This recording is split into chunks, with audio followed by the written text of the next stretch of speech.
जय श्री कृष्ण। स्वागत है तमारू मारा किचन में। आज आपणे લીમડાનો મોર कहीए छे। चैत्र महीना में खास पीवातो होय छे। आ शरीर माटे खूब फायदाकारक होय छे।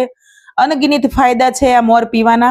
तो एने पीवानी रीत होय छे के रात्रे आपणे मोर लावीए ज्यारे त्यारे एने धोईने रात्रे आपणे सरस पाणीमां डूबडूबो थाय एटले पलाળી देवाना छे। तो मैं अहींया रात्रे एने पलाળી दीधो हतो जेथी करीने पाणी पी जाय तो पीसाय पण सारी रीते अने एनो बधो रस सारी रीते નીકળી जाय। तो हवे मिक्सर ग्राइंडर में लई लईशुं। जो मिक्सर ग्राइंडर ना होय तो तमे एने खायणीमां पण दस्ता वडे पीसीने एनो रस तैयार करी शको छो। तो मस्त आपणो मोर पीसाई गयो छे। तो हवे आपणे गरणी वडे एने गળી लईशुं।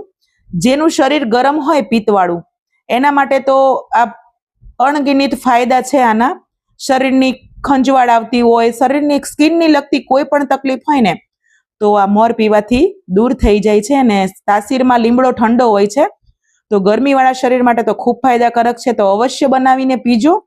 कड़वो लागे छे पण शरीर माटे खूब फायदा छे आना। तो मोर बनीने तैयार थई गयो छे। तो आपणे आने सर्व करी लईशुं। विडियो पसंद आव्यो होय तो विडियोने लाइक करजो।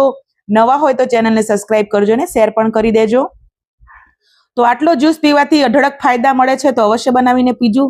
मळीशुं नेक्स्ट विडियोमां। जय श्री कृष्ण।